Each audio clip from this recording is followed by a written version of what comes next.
இப்போ ப்ரெசன்ட் சினாரியோவில் பார்த்தீங்க அப்படின்னா both of the parents work பண்ணுற மாதிரி தான் இருக்குது. Both the mother and father ரெண்டு பேருமே ஒர்க் பண்ணுற மாதிரி தான் இருக்குது.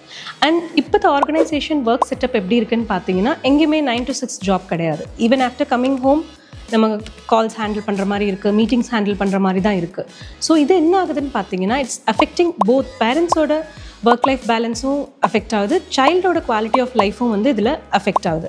ஸோ பேரண்ட்ஸ் ஆப்வியஸாக என்ன பண்ணுவாங்க, if there is nobody at home to take care of the child அப்படின்னா அந்த சைல்டை வந்து ஒரு extra classes like dance, music, karate இந்த மாதிரி இன்னும் அவங்களுக்கு ஒரு ஓவர் பர்டன் தான் கொடுப்பாங்க. இல்லைனா ஒரு சிம்பிள் சொல்யூஷன் பார்த்தீங்க அப்படின்னா ஸ்க்ரீன் டைம். ஸோ இதனால் என்ன ஆகுது, சைல்டோட குவாலிட்டி ஆஃப் லைஃபும் அஃபெக்ட் ஆகுது, பேரண்ட்ஸோட குவாலிட்டி ஆஃப் லைஃபும் அஃபெக்ட் ஆகுது.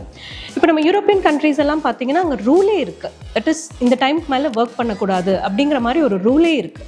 அதை நம்ம கவர்மெண்ட் ஆர் நம்ம ஒர்க் பிளேஸ் இம்ப்ளிமெண்ட் பண்ணாங்கன்னா இனிமேல் ரொம்ப நல்லாயிருக்கும். இதனால் பார்த்தீங்கன்னா அவங்க இன்னுமே வந்து ஸ்ட்ரெஸ் ஃப்ரீயாக நல்லா இன்னும் ப்ரொடக்டிவாக ஒர்க் பண்ணுவாங்க. Because when their family life and personal life is happy, that will get reflected in there work place also. And இதில் வந்து சைல்டுக்கும் ஒரு குவாலிட்டி லைஃப் கிடைக்கும், பேரண்ட்ஸ்க்கும் வந்து ஒரு ஒர்க் லைஃப் பேலன்ஸ் வந்து ரொம்ப நல்லாயிருக்கும்.